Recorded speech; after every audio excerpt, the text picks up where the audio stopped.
রায় প্রদানের ক্ষেত্রে নারীকে আমাদের সাধারণ আইনেও কোনো আলাদা প্রিভিলেজ দেওয়া হয় নাই, আর আমাদের এই আইনেও কোনো আলাদা প্রিভিলেজ নেই। প্রসিকিউশন অবশ্যই মনে করে যে এই 5টি অভিযোগে আমরা সন্দেহাতীতভাবে প্রমাণ করতে পারি। ক্রিমিনাল জুডিসপ্রুডেন্স যেটা আমাদের দেশে সিআরপিসি আছে, সেখানে জামিন প্রদানের ক্ষেত্রে নারীকে, অসুস্থকে এবং কিশোর বালক শিশুদেরকে প্রিভিলেজ দেওয়া আছে, কিন্তু রায় প্রদানের ক্ষেত্রে নারীকে আমাদের সাধারণ আইনেও কোনো আলাদা প্রিভিলেজ দেওয়া হয় নাই, আর আমাদের এই আইনেও কোনো আলাদা প্রিভিলেজ নেই।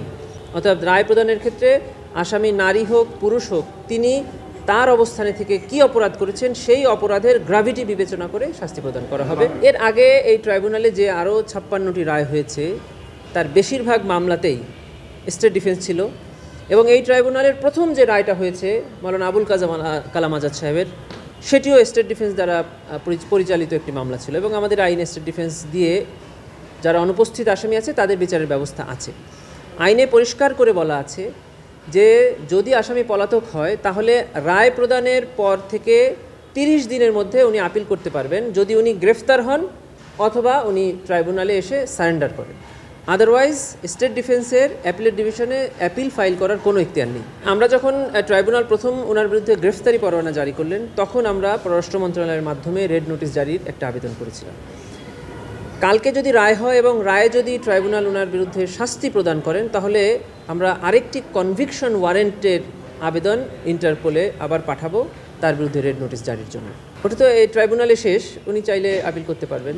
উনি যদি সারেন্ডার করেন বা গ্রেফতার হন সেটা পারতে পারবেন। যে সকল আসামিরা এই মামলায় পলাতক আছে তারা গ্রেফতার হওয়া অথবা সারেন্ডার করা ছাড়া অ্যাপিলেট ডিভিশনে আপিল করতে পারবেন না। জীবনের সব আয়োজন এখানে একসাথে।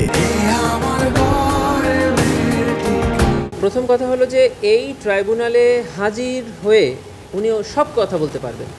হাজির না হয়ে উনি যে সকল কথা বলবেন সেটা আইনের দৃষ্টিতে কোনো বক্তব্যই নয়, সামাজিক দৃষ্টিতে বক্তব্য, যেটাতে আমরা মনে করি যে উনি যে কোনো একটা সময় এসে বলবেন যে এখানে মামলা চলছে, এখানে যে মামলা হয়েছে এটা আমি জানি না বা জানতাম না, এটা বলার সুযোগ থাকছে না। উনি যে এই ট্রাইব্যুনালে কি মামলা হচ্ছে, কি অভিযোগ ওনার বিরুদ্ধে আনা হয়েছে, এটা উনি জেনেছেন, এবং উনি যে বক্তব্যটা ওনার আদালতে এসে দেওয়া উচিত ছিল এটা উনি পাবলিকলি দিচ্ছেন। এটা একটা বিষয়। দুটি হলো, আমরা এই ট্রাইব্যুনালে বিশেষ করে জুলাই গণঅভ্যুত্থানের পরে পুনর্গঠিত ট্রাইব্যুনালে আমরা চেষ্টা করেছি গণমাধ্যমের, মানে আপনাদের মাধ্যমে সারা জাতিকে সাথে নিয়ে এই বিচারটা করতে, যেন শুধু বিচার হচ্ছে না, বিচারটা যে ন্যায় বিচার হচ্ছে এটা যেন জাতি জানতে পারে। এই জন্য আমরা একটা বড় অংশ প্রসিডিংস লাইভ করেছি। আমরা কি এখানে উপস্থাপন করছি, কি সাক্ষী এখানে এসে সাক্ষ্য দিচ্ছে, প্রতিদিন কোর্ট প্রসিডিং শেষে আপনাদের সাথে কথা বলছি, সাক্ষীরা নিজেরা এসে কথা বলছে।